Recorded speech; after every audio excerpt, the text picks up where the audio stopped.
praise and worship sa atong Ginoo.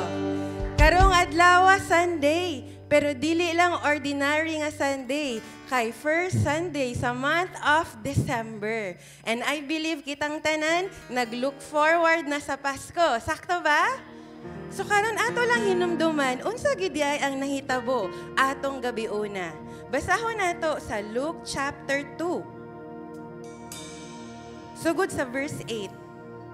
Duol sa lungsod sa Bethlehem, may mga magbalantay sa mga karnero nga nagtukaw sa pagbantay sa ilang mga karnero didto sa sabsabanan. Sa kalit mitungha, diha kanila ang usa ka anghel sa Ginoo ug nadan-agan sila sa kahayag sa Ginoo. Nangahadlok gayud sila, apan miingon ang anghel, ayaw kamog kahadlok, tungod kay ania ako karon sa pagsulti kaninyo sa maayong balita. Wait lang.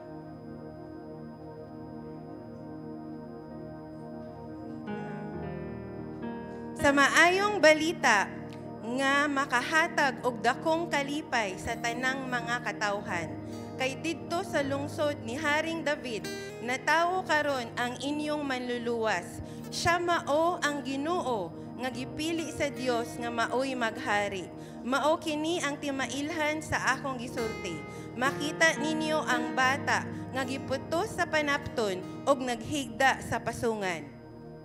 Pagkahuman og sulti sa anghel, sa kalit lang nagpakita ang daghan kaayong mga anghel ug miduyog kaniya sa pagdaig sa Dios. Miingon sila, dalaygon ang Dios sa langit, may kalinaw na dinhi sa yuta sa mga tawo nga iyang gikahimutan.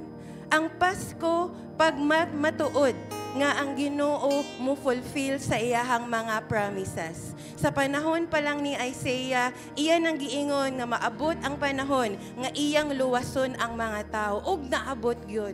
So kung unsa ang promise nga gihatag sa Ginoo nato, ato na nang kuptan. Kay ang iyang promise mura na nag-reality. Kay atong Ginoo iya ginang buhaton ang iyang tanang promises. Ikaduha, ang Pasko pagmatuod nga ang Ginoo grabe ang gugma sa mga tawo. Kung atong hunahunaon, ang Ginoo gamhanan, ang Ginoo dako, ang Ginoo ang gahimo sa tanang kalibutan, all the galaxies and the universe, pero ngano nga iyang gipili nga muanhi sa kalibutan para magpakatawo, para unsa, para makig-relate sa atoa. Ngano, He cares about us. Never be thinking na wala nagpangga ang Ginoo sa inyo because He cares about us. He came here just so He can be with us.